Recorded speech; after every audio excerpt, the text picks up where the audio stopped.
नमस्कार, मी तन्मय टिल्लू आणि आपण पाहताय चारच्या बातम्या। बातमीपत्राच्या सुरुवातीला आज बातमी साम टीव्हीच्या इम्पॅक्टची आहे, कारण तुमच्या तळपायाची आग मस्तकात जाईल अशीच ही बातमी आहे। छत्रपती संभाजी महाराजांवर आक्षेपार्ह शब्दात मजकूर लिहिण्यात आला आहे आणि ही चीड येणारं कृत्य केलंय अभिनेता कमाल खान यानं। त्यानं सोशल मीडियावर संभाजी महाराजांची बदनामी केली आहे। अभिनेता कमाल खानवर कारवाई करा अशी मागणी आता करण्यात येते आहे। आज तो कमाल खान आणि नेहमीच आपल्या अशा वादग्रस्त विधानांनी किंवा कृत्यानं कमाल खान कायमच बदनाम असल्याचं पाहायला मिळालं आणि याच कमाल खानवर वेळोवेळी कारवाई देखील करण्यात आली। आता हा देखील कमाल खान असंच काहीसं मजकूर लिहिताना पाहायला मिळतोय। विकिपीडियावर त्यांना हा मजकूर लिहिल्याचं पाहायला मिळालंय आणि साम टीव्हीनं याची दखल घेतली आणि त्यानंतर साम टीव्हीच्या बातमीचा इम्पॅक्ट झाल्याचं पाहायला मिळतंय। साम टीव्हीच्या बातमीची दखल घेतली गेली आहे आणि कारवाई देखील करण्यात येते।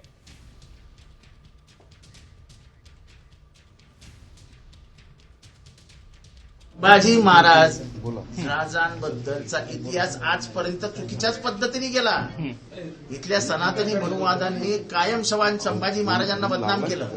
म्हणजे जेव्हा ते राज्यसत्तेत होते तेव्हा त्यांचा जीव घेण्याचा प्रयत्न केला, तेव्हा त्यांच्याशी गद्दारी केली। त्यांच्या वडिलांच्या मृत्यूची बातमी ही त्यांना कळू दिली नाही। तिथेच त्यांना संपवण्याच्या इराद्याने ते तिथे गेले होते। दरम्यान संभाजीराजांबद्दल लिहिलेल्या बदनामीकारक मजकूर हा तातडीनं काढून टाका अशी मागणी इतिहास अभ्यासक इंद्रजित सावंतांनी केली आहे। तसंच आक्षेपार्ह मजकूर लिहिणाऱ्यांवर कारवाईची मागणी पाहायला मिळाली आहे। शंभूराजांची बदनामी गेली अनेक शतकं काही लोक करत आहेत। त्याच पद्धतीनं एक मोठं सर्च इंजिन जे मानलं जातं जगभर विकिपीडियाचं, त्याच्यामध्ये सुद्धा संभाजी महाराजांच्या बद्दल अत्यंत आक्षेपार्ह मजकूर हा सातत्यानं येत आलेला आहे आणि तो त्यांनी ठेवलेला आहे। आणि याबद्दल महाराष्ट्र शासनाचे जे शिवप्रेमी मुख्यमंत्री आहेत, महाराष्ट्र शासनाचे जे शिवप्रेमी उपमुख्यमंत्री दोन्ही महोदय आहेत, यांनी यावर तातडीनं कारवाई करावी आणि हा जो काय बदनामीकारक मजकूर आहे हा तातडीनं काढून टाकण्यात यावा आणि महोदय आणि शुक्ला मॅडम यांना केलेली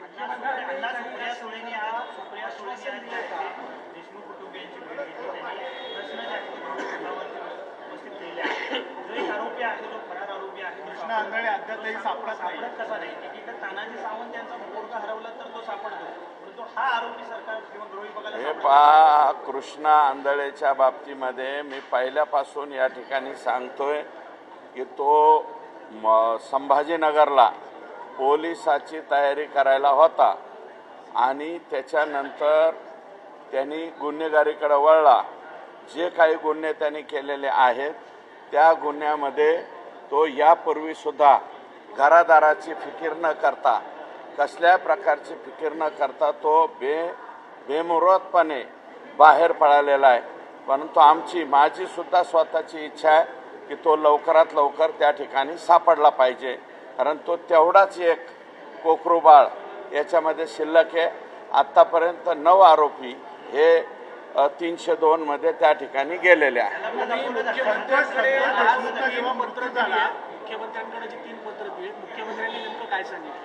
मुख्यमंत्र्यांनी तातडीने आदेश दिलेले आहे।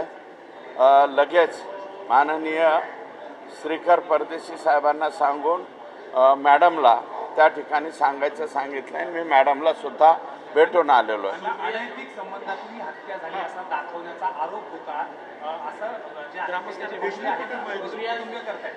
समोर गावकऱ्यांनी हा दावा केलेला आहे की रुग्णवाहिकेतनं संतोष देशमुख यांचा जो मृतदेह आहे तो केजकडे न नेता कळमकडे दिशेने दिला आणि तिकडे महिलेला देखील तयार ठेवलेलं होतं आणि या महिलेचे नाही, एक मिनिट ऐका। गावकऱ्यांनी जे म्हणलेलं आहे त्याची माहिती मला वाटतं मी यापूर्वी ते वाक्य वापरलेलं आहे, मी माहिती सुद्धा दिलेली। त्याच्यामध्ये प्लॅन असा ठरला होता की संतोष देशमुखला उचलून न्यायचं, कळंब येथे न्यायचं। कळंबमध्ये एक महिला तयार करून ठेवली होती, कळंबमध्ये महिला तयार करून ठेवली होती, तिच्याबरोबर काहीतरी झटापट केल्याचं दाखवायचं आणि आम्ही याला मारलं याचं समर्थन करायचं, अशा प्रकारचा प्लॅन होता। आणि म्हणूनच मी म्हणतो परंतु त्यांचा प्लॅन काय झालं, दैठणा गावाच्या अलीकडंच संतोष देशमुखचा अंत झाला. त्याच्यामुळं ते जो प्रकार करायचा होता त्यांना बदनामीचा, संतोष देशमुखच्या, तो बदनामीचा प्रकार त्यांना करता आला नाही. आणि आज मला वाटतं गावकऱ्यांनी हेच सांगितलं असावं. आज अजून एक कृषीच्या संदर्भात देखील एक बाजू ही आहे, म्हणजे या प्रकरण सगळं आहे, दुसऱ्या बाजूला कृषी संदर्भाचा अहवाल आला, त्याच्यामध्ये देखील जी वाढीव दरानं खरेदी झाली त्याच्यावर देखील धक्का म्हणजे त्या सगळ्या अभ्यासक आहेत त्यांनी ठेवलाय, म्हणजे त्याच्यात देखील ते कुठं ना कुठं दोषी सापडतात अशीच काहीची गोष्ट पाहिजे. हे बघा, मी मागील आठवड्यात एक पत्र कृषी आयुक्ताला दिलेलं होतं, दुसरं एक पत्र मी रस्तोगी साहेबांना दिलं. मला वाटतं ते सुद्धा व्हायरल झालं, बाहेर लोकांच्या पर्यंत आलंय. परंतु हा जो प्रकार आहे, कृषी विभागाचा जो घोटाळा आहे, तो किती बेमालूमपणे करण्यात आलेला आहे आणि तमाम महाराष्ट्रातल्या शेतकऱ्यांना फसवण्यात आले. त्याच्यानंतर तिथले रेट कार्ड्स काय आहेत, कुणाच्या पोस्टिंगचे काय, हे मी परवा सांगणार आहे. कारण उद्याच्याला शिवजयंतीचा आपला राजाचा चांगला दिवस आहे. त्याच्यामुळं शिवजयंतीच्या अगोदल्या दिवशी मी बोलत नाही. मी 20 तारखेला याचा पर्दाफाश करेल आणि त्याच्यात कोण कोण अधिकारी जबाबदार आहे, मंत्री कोणते जबाबदार आहेत, हे सगळं परवा सांगेल.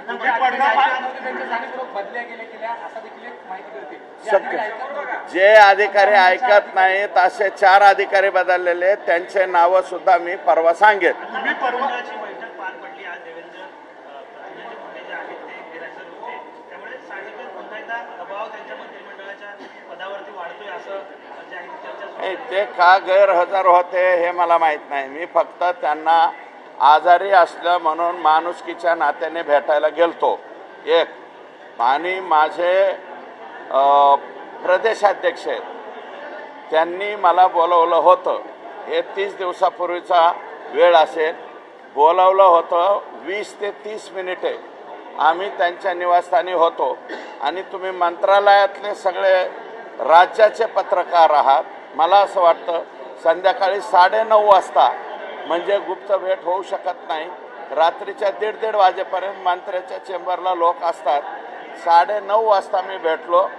माननीय प्रदेशाध्यक्षांनी सुद्धा मला वाटतं त्याच्या बाबतीत खुलासा दिला आहे की सुरेश धस त्या ठिकाणी म्हणले हे मिटणार नाही. मी मिटणार नाही म्हणलं आणि मी चालता झालो.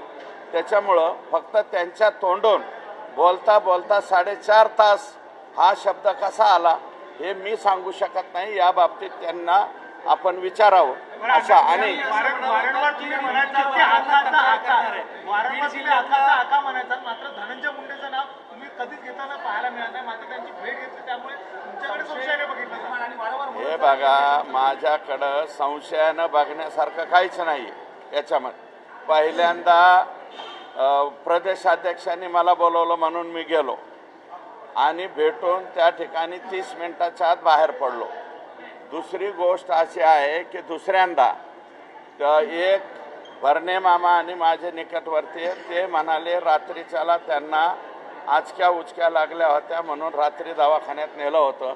तुम्ही भेटून यायला पाहिजे. राजकारणामध्ये जरी तुमची कटुता असली तरी एवढ्या बाबतीत जायला पाहिजे. म्हणून मी ते गेलतो. ते बी शासकीय निवासस्थानी गेलतो आणि मी डिनाय नाही केलं. बाकी कोणी डिनाय केलं असतं किंवा नाही म्हणलं असतं. पण एक आहे की 4.5 तास हा शब्द वापरल्यामुळं त्याच्यामध्ये मोठ्या प्रमाणात संभ्रम निर्माण झाला हे मात्र खरं. तर 4.5 तास का म्हणले ते माझे वरिष्ठ आहेत. तुम्ही हे बावनकुळे साहेबांनाच विचारा अशी माझी विनंती. मला बदनाम करतो यामुळे आणि मुख्यमंत्र्यांकडे आपण त्या बीडच्या नेत्याची तक्रार करणार. बीडच्या एका मोठ्या नेत्याचं आणि कोणाकोणाचं षडयंत्र आहे हे याचं टायमिंग जुळून आणणं. कारण बावनकुळे साहेबांच्याकडे आमची बैठक झालेली 30 दिवस होऊन गेले ना. आणि हे काल परवा दवाखान्यासाठी भेटलो हे दिवस कोणता आत्ताच आहे. दोन्हीची सांगड घालणं बरोबर मला कळतं, तुम्हाला पण कळतं. कोणता मीडियाचा हे जे आहे विचारणारा काय म्हणतात ते अँकर, एकच अँकर त्यांच्याकडे जातो, तोच अँकर माझ्याकडे येतो. कोणते अँकर लगेच परळीला आणि मासाजोगला पाठवला जातात. एवढं न कळण्या इतके एवढे दूधखोळे आम्ही नाही.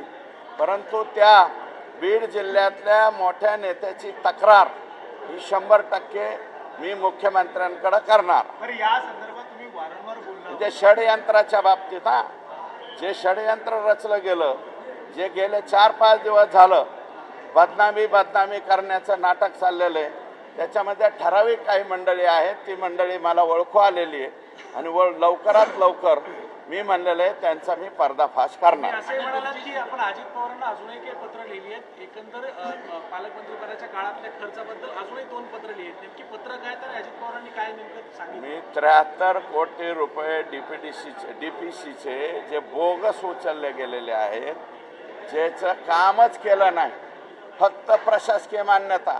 आणि त्यातले काही काम असे आहेत की शर्मा नावाचे तत्कालीन कलेक्टर होते, त्यांनी 14 कोटीच्या प्रमाच म्हणजे रद्द केल्या.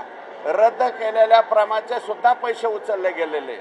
आणि आणखी एक आहे की मी परळी नगरपालिकेच्या नगर परिषदेचं ऑडिट लावण्याचा त्या ठिकाणी ऑर्डर मला वाटतं माननीय एकनाथ शिंदे यांची ऑर्डर झालेली आहे आणि परळी नगरपालिकेचं ऑडिट व्हावं अशा प्रकारची मागणी केली. मी सुरक्षा मागितली नाही, मला मिळाली नाही, आधी बी नव्हती आणि आता बी नाही. आणि एवढं प्रकरण झालं तरी मागितली नाही. ज्याला कर नाही त्याला डर काय? ओपन एअर थिएटर आहे आपण, त्याच्यामुळं आपल्याला कोणी काही करू शकत नाही. आका बाका सोका कोणाची सुद्धा हिंमत नाही मला काय करायचं. अरे बाबा, कोणी नाही करत. 4-2% लोक बरं का, जे लोक कायमस्वरूपी आमचे विरोधक आहेत तेवढेच लोक आमच्यावरती संशय व्यक्त करतात, बाकीचा संशय व्यक्त करणार नाही. हे मस्साजोगचं प्रकरण अ पासून झेडपर्यंत लढण्याची माझी स्वतःची जबाबदारी आहे. आणि माझं मत असं आहे की मस्साजोगच्या लोकांचं काय मत आहे हे तर तुम्ही घ्या ना. मस्साजोगचे लोक म्हणतात ना, सुरेश धसवरती आमचा विश्वास आहे. धनंजय देशमुखला विचारा. धनंजय देशमुख जर म्हणला सुरेश धसची आम्हाला गरज नाही, तिथून पुढे बोला ना. ओके, 100% जाणीवपूर्वक आहे.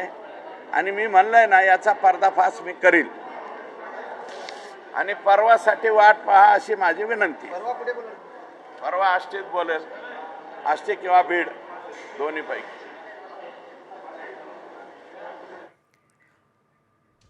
त्यामुळे पुन्हा एकदा 4.5 तासांच्या या वक्तव्याचा खुलासा धस करताना पाहायला मिळाल्यात. 20 फेब्रुवारीला मी पर्दाफाश करणार असल्याचं धसांनी म्हटलंय.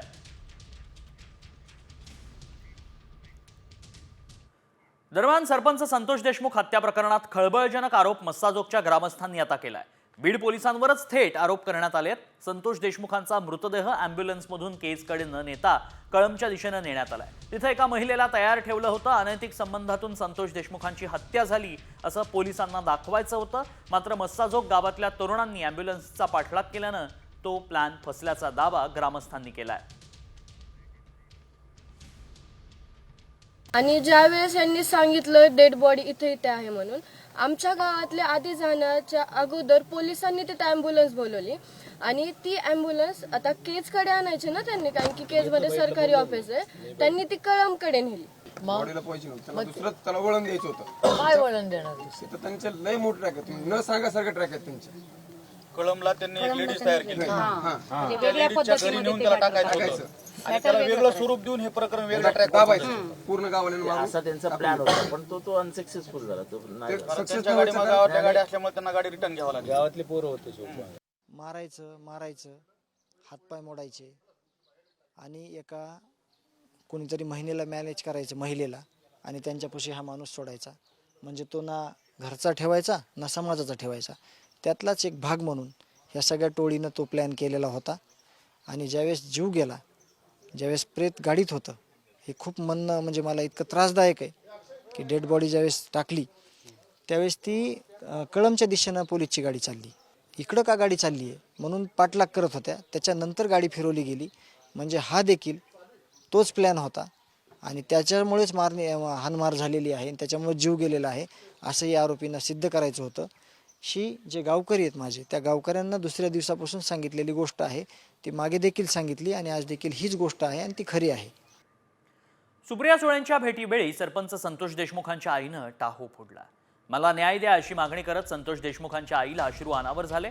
माझं गुणी लेकरू कुठं शोधू असं म्हणत जेव्हा देशमुखांच्या आईनं हंबरडा फोडला तेव्हा अख्खं गाव हळहळलं.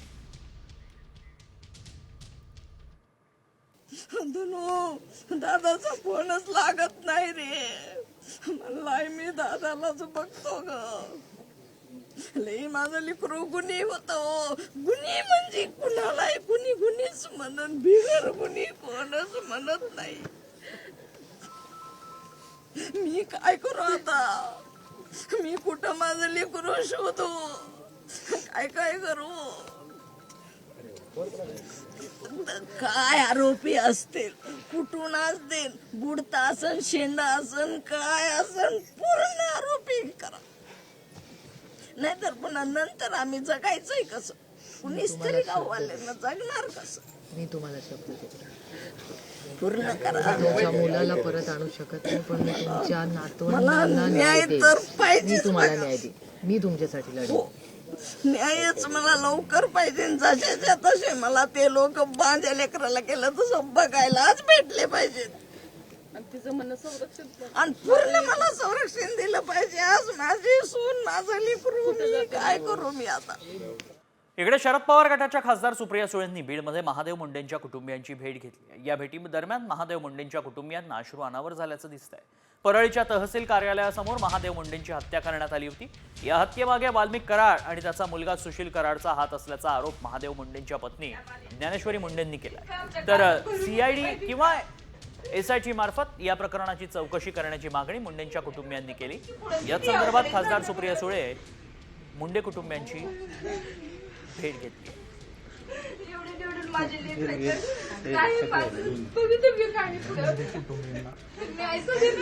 वळूयात पुढच्या बातमीकडे. बातमी आहे राजकीय वर्तुळातनं. शिंदे सेनेच्या कार्यकर्त्यांची धक्कादायक पोस्ट आता व्हायरल होतीये. उपमुख्यमंत्री अजित पवारांबद्दल आक्षेपार्ह पोस्ट करण्यात आली आहे. पोस्ट व्हायरल झाल्यानंतर पोलिसांकडून कारवाई देखील करण्यात आली आहे. पोस्ट करणाऱ्या संशयित संतोष फोकणेला अटक करण्यात आली आहे. नाशिकमध्ये ही पोस्ट करण्यात आली होती आणि पोस्ट करणाऱ्याला पोलिसांकडून अटक करण्यात आली आहे. सोशल मीडियावर अजित पवारांबद्दल आक्षेपार्ह पोस्ट केली गेली होती. अखेर या संशयित संतोष फोकणेला अटक करण्यात आली आहे. अजित पवारांसंदर्भात ही आक्षेपार्ह पोस्ट व्हायरल करण्यात आली होती. सोशल मीडियावर ही पोस्ट व्हायरल करण्यात आली होती. शिंदे सेनेच्या कार्यकर्त्यांची धक्कादायक पोस्ट होती आणि ती व्हायरल करण्यात आली. त्यामुळे शिंदे सेनेकडून अजित पवारांवर निशाणा साधला जातोय असं चित्र पाहायला मिळतंय. अधिक माहिती जाणून घेऊयात. आमचे प्रतिनिधी अभिजित सोनावणे सध्या संपर्कात आहेत. अभिजित, काय नेमका प्रकार आहे? सध्या पोलिसांनी काय कारवाई केली आहे? रविवारी उपमुख्यमंत्री अजित पवार नाशिकच्या दौऱ्यावर होते आणि भगूरमध्ये भगूर नगर परिषदेच्या पाणी पुरवठा योजनेचं भूमिपूजन अजित पवारांच्या हस्ते झालं आणि याच कामावरून अजित पवारांची राष्ट्रवादी आणि शिंदेच्या शिवसेनेमध्ये श्रेयवादावरून मागच्या 2 ते 3 दिवसापासून चढाओढ पाहायला मिळते. अगदी दोन्ही बाजूनी एकमेकांवर आरोप प्रत्यारोप केले जात आहेत आणि त्याच रविवारी अजित पवार या भूमिपूजन सोहळ्याला येण्याच्या अगदी काही वेळ अगोदर शिंदे सेनेच्या उपनेत्याच्या कार्यकर्त्याकडून अजित पवारांसंदर्भात एक आक्षेपार्ह पोस्ट त्या ठिकाणी व्हायरल करण्यात आलेली होती आणि त्यामध्ये अगदी अजित पवारांच्या जीवे मारण्यासंदर्भात काही उल्लेख करण्यात आलेला होता आणि अगदी शेवटी जय महाराष्ट्र, जय शिवसेना, एक मराठा लाख मराठा अशा पद्धतीच्या आशयाची ही पोस्ट होती. पोलिसांचा हा प्रकार लक्षात येतात पोलिसांनी तात्काळ भगूरमध्ये धाव घेतली आणि संबंधित पोस्ट करणाऱ्या कार्यकर्त्याला अटक केलेली आहे. या कार्यकर्त्या विरोधामध्ये राजकीय तेढ निर्माण करणे आणि जीवितला धोका निर्माण करण्याप्रकरणी आता देवळाली पोलीस ठाण्यामध्ये गुन्हा दाखल करण्यात आलेला आहे. त्याला अटक करण्यात आलेली आहे आणि अधिक तपास आता पोलिसांकडून सुरू करण्यात आलेला आहे. मात्र नक्कीच अधिक तपास पोलीस करतात. त्यामुळे आता या पोस्टवरून काय नेमकं राजकारण रंगतं ते पाहणं महत्त्वाचं असेल. धन्यवाद अभिजित, आपण दिलेल्या सविस्तर माहितीसाठी. पुढची बातमी. राज्य मंत्रिमंडळाच्या बैठकीमध्ये डान्स बार कायदा सुधारण्याबाबत आता चर्चा झाली आहे. सुप्रीम कोर्टाच्या सूचनांनुसार कायद्यात सुधारणा केल्या जाणार आहेत. येत्या अधिवेशनामध्ये तो मांडला देखील जाणार आहे. सूत्रांच्या माहितीनुसार नवीन कायद्यात डिस्को आणि ऑर्केस्ट्रा संदर्भात परवानगी देण्याच्या नियमात बदल करण्यात येणार आहेत. दरम्यान राज्यात पुन्हा डान्स बार सुरू होऊ नयेत अशी भूमिका शिंदे गटानं मांडली आहे. डान्स बार वगैरे याची चर्चा मंत्रिमंडळात झाल्याची मला माहिती नाही आहे. याबद्दल मुख्यमंत्री सांगू शकतील, परंतु मला वाटतं या महाराष्ट्र राज्यामध्ये अशा प्रकारचे बार चालू होणं हे गैर आहे आणि त्याला कोणी पाठिंबा देणार नाही. अजून ते झालेलं नाही. अलीकडच्या काळामध्ये कॅबिनेट व्हायच्या आधी काही लोक अजेंडा छापतायत. ही चुकीची पद्धत आहे आणि मी मंत्र्यांना देखील सांगितलेलं आहे की आपल्या कार्यालयांना सांगा, अन्यथा मला कारवाई करावी लागेल. कॅबिनेटचा अजेंडा हा त्या ठिकाणी पूर्णपणे गुप्त असतो, त्याचीच शपथ आपण घेतलेली आहे. ग्राफिक्सच्या माध्यमातून एक नजर टाकूयात नव्या कायद्यातील संभाव्य तरतुदींवर. डिस्को आणि ऑर्केस्ट्राला परवानगी नियमात बदल केले जाणार.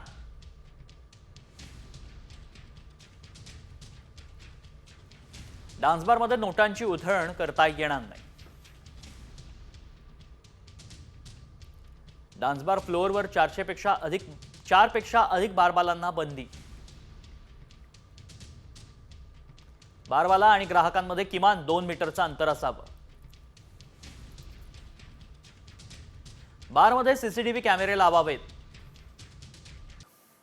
तुमच्या तळपायाची आग मस्तकात जाईल अशी बातमी. कारण छत्रपती संभाजी महाराजांवर आक्षेपार्ह शब्दात मजकूर लिहिण्यात आलाय. ही चीड येणारा कृत्य केलं अभिनेता कमाल खान यानं. त्यानं सोशल मीडियावर संभाजी महाराजांची बदनामी केली आहे. अभिनेता कमाल खानवर कारवाई करा अशी मागणी आता करण्यात येते. विकिपीडियावर आक्षेपार्ह मजकूर कमाल खान कडून टाकण्यात आला होता आणि त्यावरच आता कारवाई करा अशी मागणी करण्यात आली आहे. संभाजी महाराज राजांबद्दलचा इतिहास आजपर्यंत चुकीच्याच पद्धतीने गेला. इथल्या सनातनी मनुवादांनी कायम संभाजी महाराजांना बदनाम केलं. म्हणजे जेव्हा ते राज्यसत्तेत होते तेव्हा त्यांचा जीव घेण्याचा प्रयत्न केला, तेव्हा त्यांच्याशी गद्दारी केली. त्यांच्या वडिलांच्या मृत्यूची बातमीही त्यांना कळू दिली नाही.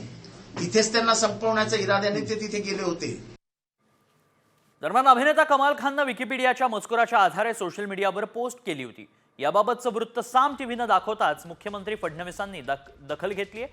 विकिपीडियावरील आक्षेपार्ह मजकूर हटवण्याचे आदेश मुख्यमंत्री फडणवीसांनी दिले. संभाजीराजे आमचे आदर्श असून त्यांच्याबद्दल आक्षेपार्ह लिखाण खपवून घेणार नसल्याचं फडणवीसांनी सांगितलं. विकिपीडियावरील आक्षेपार्ह मजकूर हटवण्याबाबत फडणवीसांनी सायबर विभागाचे पोलीस महानिरीक्षक यशस्वी यादव यांना आदेश दिले. आपल्याला ही कल्पना आहे की विकिपीडिया हे काही भारतातनं संचालित होत नाही. हा एक ओपन सोर्स प्लॅटफॉर्म आहे. त्याचे काही नियम आहेत. त्या नियमानुसार त्याच्यामध्ये कोण लिहू शकतं याचं एडिटोरियल राईट्स काही लोकांना असतात. त्यामुळे अशा प्रकारे आपल्याला निश्चितपणे त्यांना हे सांगता येईल की ज्या ऐतिहासिक गोष्टी आहेत त्या गोष्टींचं असं तोडून मरोडून किंवा चुकीच्या पद्धतीनं लिहिणं हे योग्य नाही. या संदर्भात तुम्ही काहीतरी नियमावली तयार करा. इकडे अभिनेता कमाल खानच्या आक्षेपार्ह पोस्ट नंतर आता राजकीय वर्तुळातून संतप्त प्रतिक्रिया येऊ लागल्या. संभाजी महाराजांबद्दल आक्षेपार्ह लिखाण खपवून घेणार नाही अशी प्रतिक्रिया मंत्री नितेश राणेंनी दिली आहे. तर कमाल खानचा शाहिस्तेखान करू असा इशाराच आमदार संग्राम जगतापांनी दिलाय.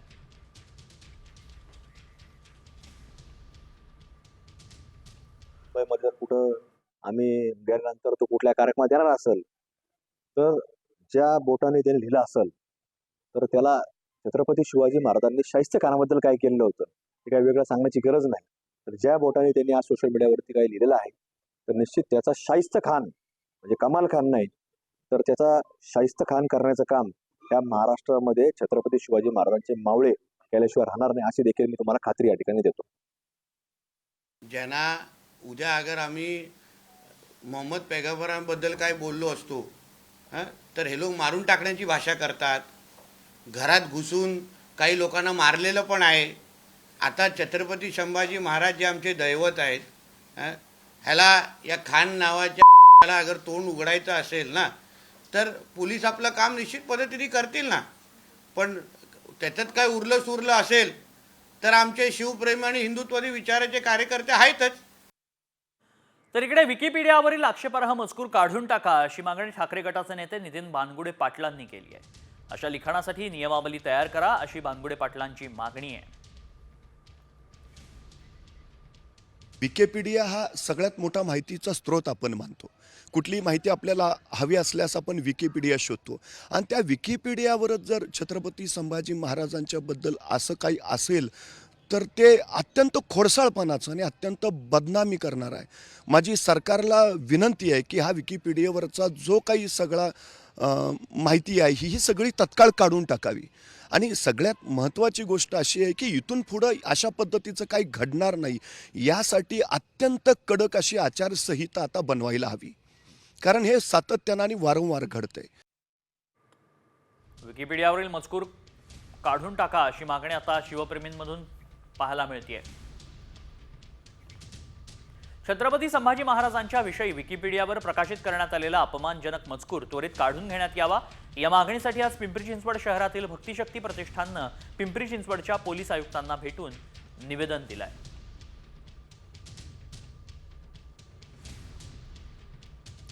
कमाल खान यानं वादग्रस्त लिखाण केल्यानंतर ते काढून टाकण्यासाठी आता सर्व स्तरातनं आक्रमक मागणी. महाराजांच्या विषयी चुकीच्या पद्धतीने विकिपीडियावरती काही लोकांनी खोडसाळ मजकूर टाकलेला आहे आणि चुकीचा इतिहास मांडण्याचा जो प्रयत्न करून संभाजी महाराजांचं जे चारित्र्य हनन करण्याचा प्रकार चाललेला आहे त्याविषयी आम्ही आज CP साहेबांना तक्रार दिली की हा मजकूर विकिपीडियावरून तत्काळ हटवावा आणि ज्यांनी कोणी हा मजकूर टाकला असेल त्यांच्यावरती कायदेशीर कारवाई करावी. शिंदे गटाचे माजी मंत्री तानाजी सावंतांच्या सुरक्षेत कपात करण्यात आली आहे. सावंतांच्या सुरक्षेत सरकारी लवाजमा गायब झाला. आता केवळ एकच सुरक्षा रक्षक उरलाय. सावंत मंत्री असताना त्यांच्या दिमतीला 48 सुरक्षा रक्षक होते, त्यानंतर कपात करून 15. आता तानाजी सावंत मंत्री नसल्यानं त्यांची भली मोठी सुरक्षा काढून घेण्यात आली आहे. सावंत आता आमदार म्हणून केवळ एक सुरक्षा रक्षक त्यांना पुरवण्यात आलाय.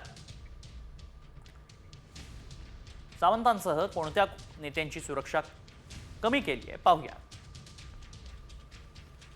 दीपक केसरकर माजी मंत्री होते, तानाजी सावंत माजी मंत्री, अब्दुल सत्तार माजी मंत्री या तीनही नेत्यांची कपात सुरक्षा कमी करण्यात आली आहे. सुहास कांदे, अभिजित अडसूळ आणि प्रकाश सुर्वे, प्रतापराव चिखलीकर, रवींद्र चव्हाण, सुरेश खाडे,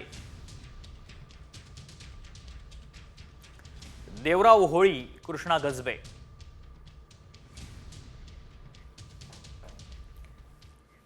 इकडे सुरक्षा कपातीच्या मुद्द्यावर आता खासदार संजय राऊतांनी महायुती सरकारवर पुन्हा एकदा जोरदार निशाणा साधलाय. मंत्रालयात वेड्यांची जत्रा आहे, मंत्रालयात प्रचंड भ्रष्टाचार सुरू आहे असा हल्लाबोल राऊतांनी केलाय. सुरक्षा कपातीचा गृह विभागाच्या समितीचा निर्णय, त्यामुळे नाराजी नाही असं मंत्री आशिष जयस्वाल यांनी म्हटलंय.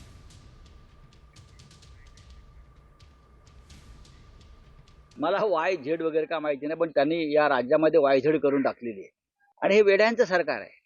वेळ लागलाय लोकांना. ही वेड्यांची जत्रा आहे मंत्रालयामध्ये.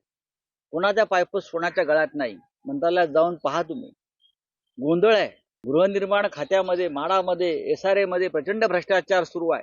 कारण प्रत्येक अधिकाऱ्याची नेमणूक SRA मध्ये आणि माडामधली रोकडे पैसे मोजून त्या नेमणुका केल्यामुळे हे अधिकारी सुद्धा लहान लहान कामामध्ये रोज कोट्यवधी रुपयाचा गल्ला जमा करतात. मी लवकरच त्या संदर्भात कोणत्या प्रकल्पामधून किती पैसे घेतले गेले आणि कुठे दिले ही माहिती जाहीर करणार. नाराजीचा काय विषय आहे त्याच्यात? सिक्युरिटी कोणाला किती द्यावी हा निर्णय गृह विभागाची एक समिती करत असते.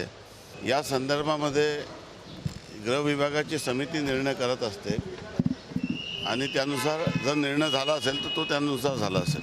शेवटी याचं मूल्यमापन आणि गुणवत्तेवर निर्णय गृह विभाग करत असते आणि त्यांनी जो निर्णय घेतलेला असतो तो निर्णय योग्यच असतो असं समजण्यास हरकत नाही.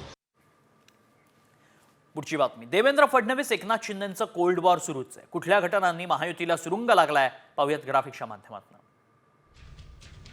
6 फेब्रुवारी ST महामंडळ अध्यक्षपदी परिवहन सचिवांची नेमणूक. परिवहन मंत्री प्रताप सरनाईक त्यामुळे नाराज झाले. 7 फेब्रुवारी एकनाथ शिंदेंच्या ठाण्यात जनता दरबार घेण्याची भाजप मंत्री गणेश नाईकांची घोषणा. आपत्ती व्यवस्थापन समितीत फडणवीस आणि अजित पवार, शिंदेंचा समावेश नाही. 9 फेब्रुवारी शिंदेंसाठी नंतर नियमात बदल.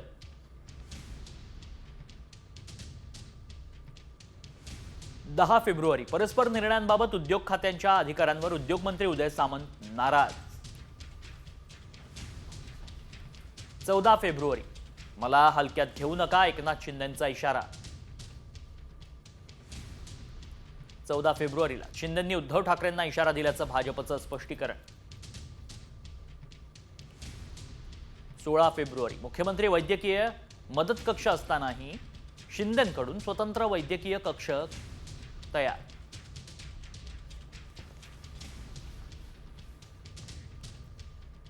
आणि आताची मोठी बातमी, सगळ्यात एक्सक्लुझिव्ह बातमी. तुळजाभवानी देवीच्या तुळजापुरात ड्रग्सचा बाजार सुरू असल्याचा धक्कादायक प्रकार समोर आलाय. 2.5 वर्षांपासून तुळजापुरात हा ड्रग्सचा सुळसुळाट सुरू आहे. तब्बल 1,500 तरुण ड्रग्सच्या विळख्यात सापडल्याचा दावा करण्यात येतोय. ड्रग्स तस्करी आणि सेवनाचं मोठं रॅकेट सुरू असल्याचा खळबळजनक आरोप पुजारी आणि व्यापाऱ्यांनी केलाय. जिल्हाधिकारी आणि पोलीस अधीक्षकांच्या कानावर 4 महिन्यांआधी हा विषय घालण्यात आलाय, मात्र त्यांनी पांघरूण घातल्याचा गंभीर आरोप पुजारी आणि व्यापाऱ्यांनी केलाय. आता याच ड्रग्ज विरोधात तुळजापूरकर एकवटलेत. तुळजापुरात ड्रग्ज विरोधात कारवाईसाठी मोठी बैठक घेण्यात आली आहे. ड्रग्ज विरोधात ठोस कारवाई झाली नाही तर रास्ता रोको करण्याचा आणि तुळजापूर शहर बंद ठेवण्याचा इशारा देण्यात आलाय.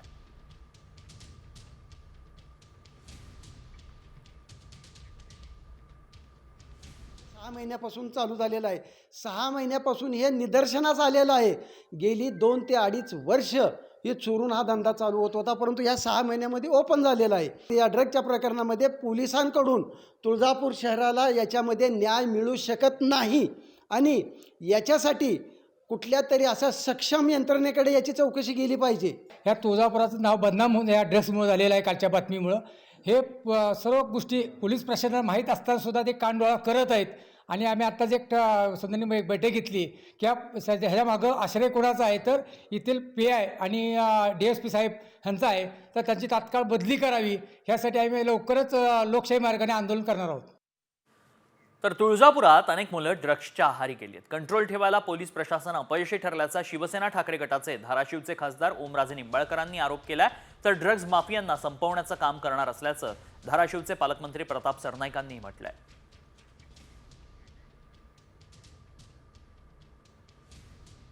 तुळजापूर सारख्या महाराष्ट्राचं 3.5 शक्तिपीठापैकी एक शक्तिपीठ असणाऱ्या ठिकाणी जर दिले जात असतील, त्याचं डिस्ट्रीब्युशन होत असेल आणि जर इथली मुलं त्या व्यसनाच्या आहारी पडत असतील तर निश्चित ही अतिशय चिंतेची आणि खेदाची बाब आहे. प्रशासनानं तातडीनं लक्ष देण्याची आवश्यकता आहे. आणि सगळ्यात महत्त्वाचं की ज्यांची जबाबदारी आहे त्यांनी हे समजून घेणं गरजेचं आहे की कदाचित उद्या आपला मुलगासुद्धा ह्या व्यसनाच्या आहारी पडू शकतो.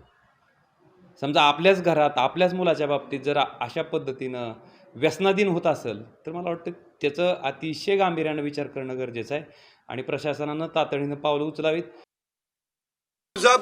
तुळजापूरच नव्हे तर धाराशिव जिल्ह्यामध्ये फार मोठ्या प्रमाणामध्ये ड्रग्सचा व्यापार करणारी मंडळी कार्यान्वित आहे. जी मंडळी ह्या शहरी भागामध्ये होती तीच ह्या ग्रामीण भागामध्ये जाते की काय अशी परिस्थिती निर्माण झालेली. आणि मी उद्या 20 तारखेला तुळजापूरच्या पुजाऱ्यांबरोबर आणि तिथल्या SP बरोबर एक बैठक आयोजित केलेली आहे देवस्थान मंदिराच्याच कार्यालयामध्ये. त्यामुळे त्या संदर्भातला निर्णय होईल. परंतु ह्या राज्यामध्ये ड्रग्स माफी आहेत, त्यांना भुई सपाट करण्याचं काम किंवा त्यांना संपवण्याचं काम राज्यातील पोलीस यंत्रणा करण्याचा प्रयत्न करते आहे. बातमीपत्रात या पुढच्या महत्त्वाच्या बातम्यांचा आढावा न्यूज पॉइंट 20 मधून. जितेंद्र आव्हाड यांचे दोघे कट्टर समर्थक अजित पवार गटात प्रवेश करणार आहेत. अनेक वर्ष खासगी सचिव म्हणून राहिलेले अभिजित पवार अजित पवारांच्या पक्षात प्रवेश करतील. हेमंत वाणीही दादांच्या पक्षात प्रवेश करणार आहेत. सिंधुदुर्गात ठाकरे सेनेला मोठा धक्का बसलाय. शिवसेना जिल्हाप्रमुख संजय पडते यांनी आपल्या जिल्हाप्रमुख पदाचा राजीनामा दिलाय. सध्या पक्षांतर्गत सुरू असलेल्या घडामोडींमुळे काम करणं शक्य वाटत नाही. यासाठी मी माझ्या शिवसेना जिल्हाप्रमुख पदाचा राजीनामा देतोय असंही त्यांनी राजीनामा पत्रात म्हटलंय. वनमंत्री आणि पालघरचे पालकमंत्री गणेश नाईक यांच्या आमदारकीला ठाकरे गटानं मुंबई हायकोर्टात आव्हान दिलंय. ऐरोलीचे उमेदवार MK मढवी यांनी याचिका दाखल केली आहे. या प्रकरणी कोर्टानं गणेश नाईक यांना नोटीस बजावली आहे. सत्तेच्या बळावर भ्रष्टाचाराचा अवलंब करत निवडणूक जिंकल्याचा MK मढवी यांचा आरोप आहे. कुंभमेळ्याला जाणाऱ्या एकनाथ शिंदेंच्या आमदारांना फडणवीसांनी एक पवित्र साबण द्यावा असा टोला संजय राऊतांनी लगावला. तर कुंभमेळ्यात तुम्ही कितीही स्नान करा, तुमची पापं धुतली जाणार नाहीत असा घणाघात राऊतांनी केला. एकनाथ शिंदेंनी काल उद्योग मंत्रालयाच्या अधिकाऱ्यांची बैठक घेतली आहे. फडणवीसांनी आढावा बैठक घेतल्यानंतर शिंदेंनी आढावा बैठक घेण्याची ही दुसरी वेळ आहे. याआधी फडणवीसांनी कुंभमेळ्यासाठी बोलावलेल्या बैठकीला शिंदे गैरहजर होते. मात्र काही दिवसांनी बैठक घेत कुंभमेळ्याच्या तयारीचा आढावा त्यांनी घेतला होता.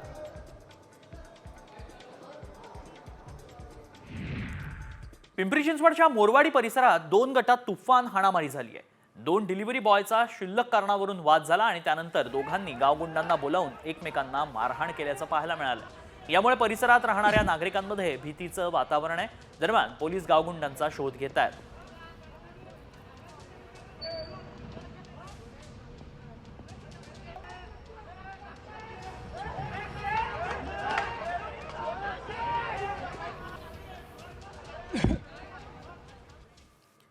पुढच्या बातमीकडे 12वीची परीक्षा देण्यासाठी आलेल्या एका तोतया विद्यार्थ्याला पेल्हार पोलिसांनी अटक केली आहे. अहमद खान असं तोतया विद्यार्थ्याचं नाव आहे. नालासोपारा पूर्वेच्या पेल्हार येथील एका परीक्षा केंद्रात हा प्रकार उघडकीस आलाय. तोतया विद्यार्थी भौतिकशास्त्राचा पेपर देण्यासाठी येत असल्याची माहिती मनसेच्या कार्यकर्त्यांना मिळाली होती. त्यानंतर मनसेनं ही माहिती परीक्षा केंद्र प्रमुखांना दिली. विशेष म्हणजे ज्या अरबाज कुरेशी या विद्यार्थ्यासाठी तो परीक्षा देण्यासाठी आला होता तो शरद पवारांच्या राष्ट्रवादी पक्षाच्या विद्यार्थी सेनेचा अंबरनाथ शहर प्रमुख आहे.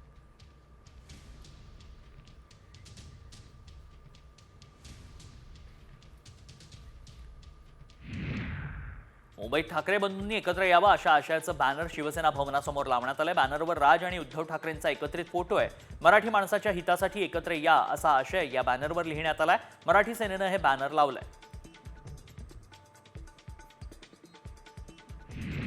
निवडणुकांनंतर देणग्या मिळवण्यात भाजपनंच बाजी मारली आहे. भाजपच्या तिजोरीत 4,000 कोटींपेक्षा जास्त देणगी जमा झाली आहे. असोसिएशन ऑफ डेमोक्रेटिक रिफॉर्म्स या संस्थेनं राष्ट्रीय पक्षांना मिळालेल्या देणगीसंदर्भात अहवाल जारी केला आहे. राज्य काँग्रेस कमिटीचे प्रदेशाध्यक्ष म्हणून हर्षवर्धन सपकाळ यांची निवड करण्यात आली आहे. आज त्यांनी काँग्रेस प्रदेशाध्यक्ष पदाचा पदभार स्वीकारलाय. बुलढाण्याचे हर्षवर्धन सपकाळ यांची प्रदेशाध्यक्ष पदावर निवड झाल्यानंतर आता कार्यकारिणी बदलाची चर्चा रंगतीये. सांगलीत 2000हून अधिक तरुण दुचाकीवरून हुल्लडबाजी करत पाहायला मिळाले. मध्यरात्री 2च्या सुमारास संपूर्ण शहर झोपेत असताना तरुण हॉर्न वाजवत घोषणाबाजी करत होते. मात्र सांगलीच्या पोलिसांनी टिळक चौकात वेल्डिंग लावत काठ्यांनी तरुणांना बदडलं.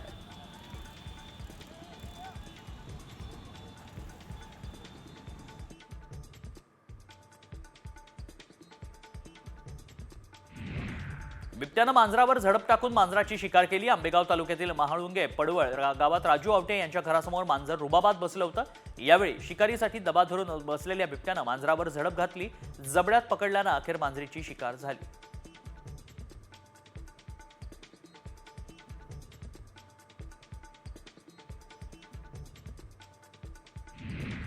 ब्राझीलमध्ये महिलेच्या जीन्स पॅन्टच्या खिशात मोबाईलचा स्फोट झालाय. स्फोट होताना सीसीटीव्हीमध्ये तो चित्रित झालाय.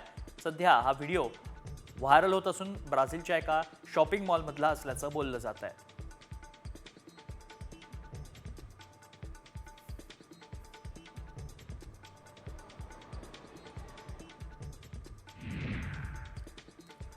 आर्थिक गुन्हे शाखेच्या विशेष पथकानं मिठी नदीच्या 2 दशकातील गाळ उपशाच्या घोटाळ्याची फाईल उघडली आहे. सुमारे 1300 कोटी रुपयांचा गैरव्यवहार झाल्याचा आरोप होतोय. प्रसाद लाड आणि प्रवीण दरेकरांनी भ्रष्टाचार झाल्याचे आरोप केला होता. 18 कंत्राटदारांपैकी 3 पोलिसांनी चौकशी केली आहे. महाराष्ट्र केसरी स्पर्धेसंदर्भात नवा वाद सुरू झालाय. राज्यात एकच महाराष्ट्र केसरी कुस्ती स्पर्धा घ्यावी अशी मागणी डबल महाराष्ट्र केसरी चंद्रहार पाटलांनी केली आहे. यासाठी सांगली जिल्हाधिकारी कार्यालयासमोर उपोषण ते करणार आहेत.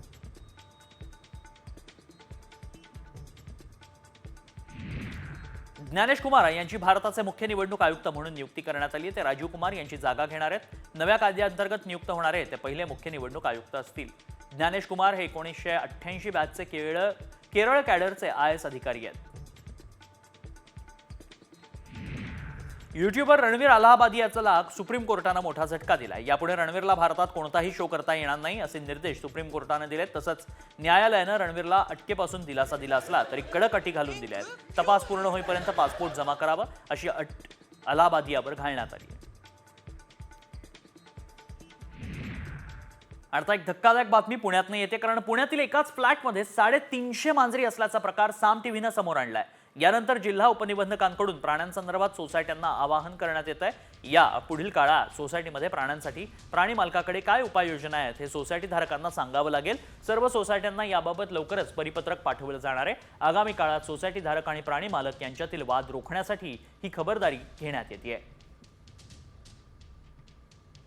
त्यामुळे 350 मांजरी एका घरात आढळल्यानंतर प्रशासन अलर्ट मोडवर आल्याचं पाहायला मिळालं। पुण्यातील हडपसरमध्ये असणाऱ्या सोसायटीमध्ये राहणाऱ्या लोकांना 350 मांजरांचा त्रास होतोय। हे प्रकरण ताजं आहे, मात्र या सोसायट्यांवरती कशा पद्धतीने कारवाई केली जाईल किंवा या सोसायट्यांकडे हे सर्व नियम आहेत का हे आपण जाणून घेणार आहोत। आपल्याबरोबर जिल्हा उपनिबंधक संजय राऊत सर आहेत। आत्ता हडपसरमधील मारोल काउंटी संस्थेतील जो प्रकार उघडकीस आलेला आहे त्याच्या अनुषंगाने एक अशा प्रकारची जागृती सर्व पेटचे जे पालक आहेत त्यांच्यामध्ये आणि संस्थेमध्ये होणं गरजेचं आहे। तर हे जे परिपत्रक आहे या परिपत्रकाचं सर्व संस्थेने पालन करून त्याप्रमाणे पेट पॉलिसी ठरवणं ही हा कालचा जो प्रकार निदर्शनास आला त्याच्यावरनं खूप गरजेचं आहे। आमच्या विभागामार्फत आम्ही सर्व संस्थांना ते जे परिपत्रक आहे ते परिपत्रक पण पोच करण्याचे आम्ही याप्रमाणे आमचे उपनिबंधक त्याप्रमाणे कारवाई करतील। पुढील काळामध्ये सोसायट्यांमध्ये प्राण्यांवरून वाद होणार नाहीत याची काळजी जी आहे ती सध्या आता जिल्हा उपनिबंधक यांनी घेतलेली आपल्याला पाहायला मिळते, कारण सर्व सोसायट्यांनी त्यांनी आव्हानही केलेलं एका पत्रकामार्फत एक आव्हान केलं आहे। कॅमेरामन आदर्श कटकेसह सागर और साम टीव्ही पुणे।